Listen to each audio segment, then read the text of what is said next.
I stayed in so many strange places. So, obviously, most of the time I was at the monastery and I was meditating and I was trying to grow, as a person. We had a pretty rocky start to the year, or a pretty rocky end of last year, and I needed some time to reflect. But and while I was there, I had a little bunk in the dormitories that they had, and I just sort of stayed.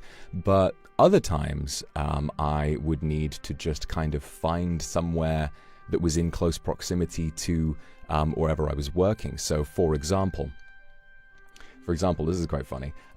Near to the recording studio, at one point I was going to be there very, very late. I needed to be there late. I mean, most of the time it was pretty late, obviously, because my normal stream time is quite late in the evening in JST, and so a lot of the time when I would start my streams, they'd wind up going long into the night.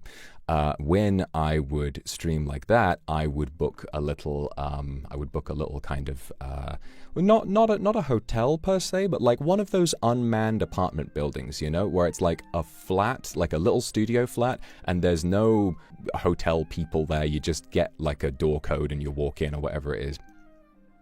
I got one of those, and the room I wound up getting was really, really tiny. It was quite nice. It had like a tiny, tiny little kitchenette, and the bed was nice. But do you know what there was? Do you know what there was in this room? There was a really, really fucking scary picture on the wall. It was just a picture of a woman. It was like a Regency era painting of a woman, and she was just stood like, just staring directly. And it was one of those paintings where no matter what angle you look at it, it looks like it's staring at you. It's like Baba, right? I was fucking terrified of this thing. Like every time I would come home exhausted, like 5, 6 in the morning after a stream sometimes, and I would just sort of walk in, stagger in through the door, and then I would look up and I'd see the painting, and I would be like, I'm going to blink. I'm going to turn away, and then that frame is just going to have the background, and that woman is going to have disappeared from the painting, and then she will like come out of the darkness and break my neck or something like that. Like I was genuinely scared.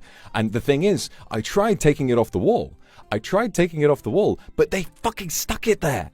They fucking glued it there. They stuck it so firmly to the wall. I was like, okay, well, they clearly don't want anyone to steal this horrifying picture that no one in their right mind would hang up in their own house. So I was like, okay, I'm just going to have to deal with this now. But I'm a big boy.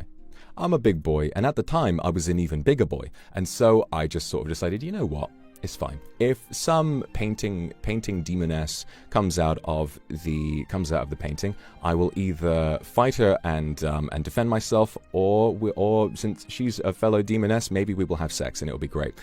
Sadly, that did not happen. Still very much alone. But, it's nice to hope sometimes.